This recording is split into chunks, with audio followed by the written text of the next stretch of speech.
ഇപ്പോൾ കിട്ടുന്നൊരു വാർത്തയിലേക്കാണ്. മലപ്പുറം മൂത്തേടം ചോളമുണ്ടയിൽ ചരിഞ്ഞ കാട്ടാന കസേരക്കൊമ്പന്റെ ജഡത്തിൽ നിന്നും വെടിയുണ്ട കണ്ടെടുത്തിരിക്കുന്നു. പോസ്റ്റ്മോർട്ടത്തിലൂടെയാണ് വെടിയുണ്ട കണ്ടെടുത്തത്. വനം വകുപ്പ് കേസ് രജിസ്റ്റർ ചെയ്തിട്ടുണ്ട്. അരുൺ അമൃതനാഥ് വിവരങ്ങളുമായി ചേരുകയാണ്. അരുൺ, വളരെ ഗൗരവതരമായിട്ടുള്ളൊരു വിഷയമാണ്. ഇനി വനം വകുപ്പിന്റെ നീക്കം എങ്ങനെയാണ്? ഈ ആന എപ്പോൾ ചരിഞ്ഞ ആനയാണ്? അതായത് ഇന്ന് രാവിലെയോട് കൂടിയാണ് അക്ഷയ ഇത്തരത്തിൽ ആനയുടെ ജഡം കണ്ടെത്തുന്നത്. അതായത് നിലമ്പൂർ മൂത്തേടത്തെ ഒരു ഇഷ്ടിക കളത്തിൽ ചേർന്ന ശുചിമുറി ടാങ്കിൽ വീണതിന് ശേഷം ആന ചെരിഞ്ഞ നിലയിലായിരുന്നു നാട്ടുകാരുടെ ശ്രദ്ധയിൽ രാവിലെ പെടുന്നത്. അതിനുശേഷമാണ് ആനയുടെ പോസ്റ്റ്മോർട്ടം നടത്തി ആനയുടെ ജഡം ഇത്തരത്തിൽ സംസ്കരിച്ചത്.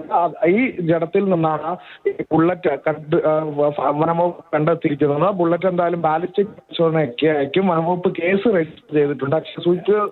ഇതുപോലെ തന്നെ ഇത്തരത്തിൽ ഗുരുതരമായ ഒരു വിഷയം തന്നെ നിലനിൽക്കുകയാണ്. നേരത്തെ തന്നെ വനംവകുപ്പിന്റെ റിപ്പോർട്ട് അനുസരിച്ച് ഈ കുഴിയിൽ വീണ ആഘാതമല്ല, ആനയുടെ പ്രായാധിക്യമാണ്. ആനയുടെ ശരീരത്തിൽ മറ്റു മുറിവുകളും ഉണ്ടായിരുന്നു. ഈ മുറിവുകളൊക്കെ പുഴുവരിച്ച നിലയിലായിരുന്നു, പഴക്കമുള്ള മുറിവുകളായിരുന്നു.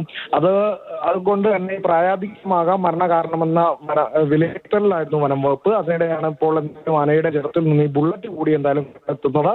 വനംവകുപ്പ് കേസുമായി മറ്റ് നടപടികളുമായി മുന്നോട്ട് പോവുകയുമാണ്.